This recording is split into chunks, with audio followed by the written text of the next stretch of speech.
with the new documentary coming from ESPN about the 1998 home run chase, Sammy Sosa cards and Mark McGwire cards have skyrocketed in price.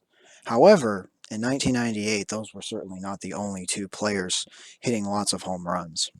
Along with Ken Griffey Jr. and Alex Rodriguez, the AL MVP that year was Juan Gonzalez, who drove in over 150 runs with his bat. So Juan Gonzalez, his cards have not really aged as well as, say, Sammy Sosa's or Ken Griffey Jr.'s or some of the other names at the time, such as Frank Thomas. But Juan Gonzalez certainly at the time was one of the premier hitters in baseball, and as I said, the MVP of the American League for the Texas Rangers. So it was very early in his career, fairly still early in his career, in 1998. So his rookie year was in 1990.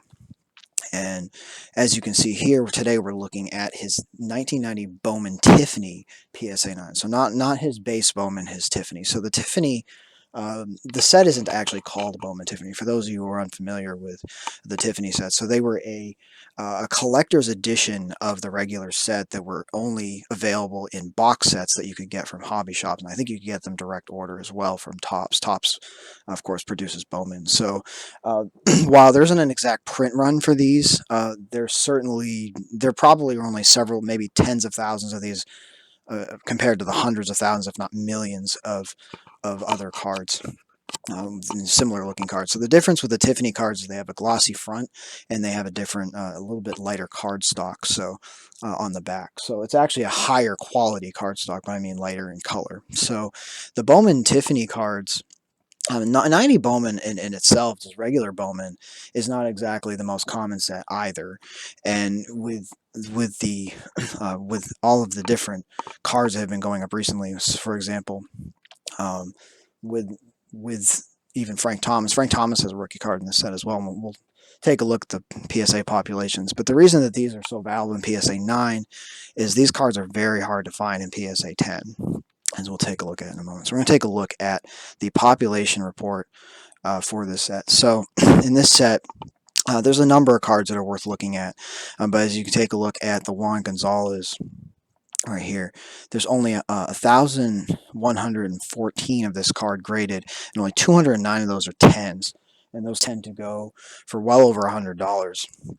But there are 726 nines. So those nines typically have been selling for around $10, $15 for a long time. But now the cheapest you're going to find on eBay is about $20. And the next cheapest, in fact, we can take a look at some recent listings here. You see that the cheapest on eBay currently is $19.99, and the next cheapest is $24.19 plus $3 shipping. So these cards are certainly going up in value, and ThePit right now does have a couple available for $13.95, but that's probably not going to last very long, especially with this card being listed at $20 on eBay. So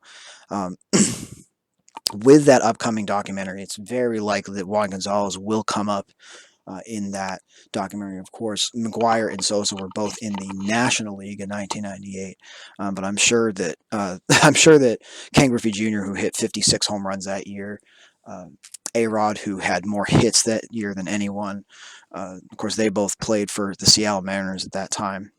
And then Juan Gonzalez was an absolute monster for the Rangers. So I'm sure that we will be hearing Juan Gonzalez's name quite a bit in that docuseries.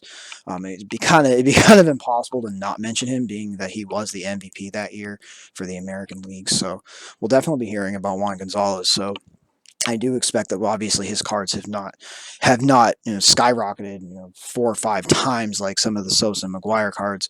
I do expect that these are going to be in demand, especially the Tiffany version. And if you compare that to the regular version, the regular 90 Bowman, there's actually not that many more of them.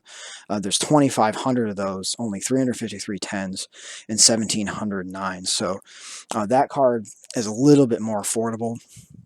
Simply because there just aren't as many. And you can see Ken Griffey Jr. also has a card in that set. It's not his rookie card. It's actually his second-year card, but that card is also very, very valuable from Bowman. In fact, if we take a look at the Bowman Tiffany version of that card.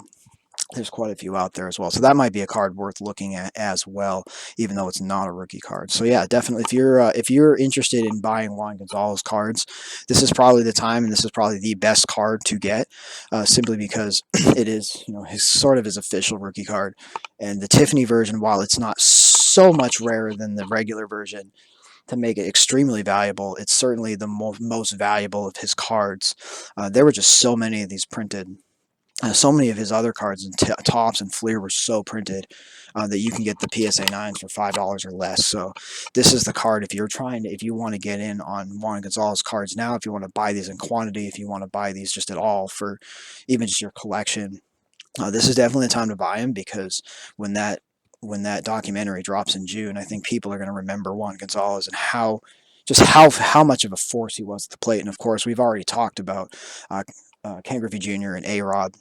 Their price is going up, and I expect their price to go up even more. But don't forget about Juan Gonzalez, because this guy had a lot of fans back in the day, and I think when people see him again on that docuseries, I'm sure he'll be on it.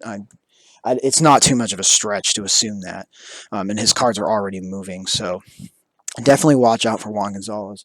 He does have a couple other rookie cards. He has a 90. It's a 91. It's a 91 card, Fleer update card, ultra card. That card is still very inexpensive. He has a couple other cards as well to look out for. So definitely, and then he also has the Grand Slam minor league card. So definitely keep an eye out on these cards. As I said already, getting up to the $20-$25 range. So you should definitely get your copies while you can before this card starts getting, up into the $30-$40 range, like we've seen some of these others, such as the Frank Thomas, have started to go up significantly as well. So definitely look at that.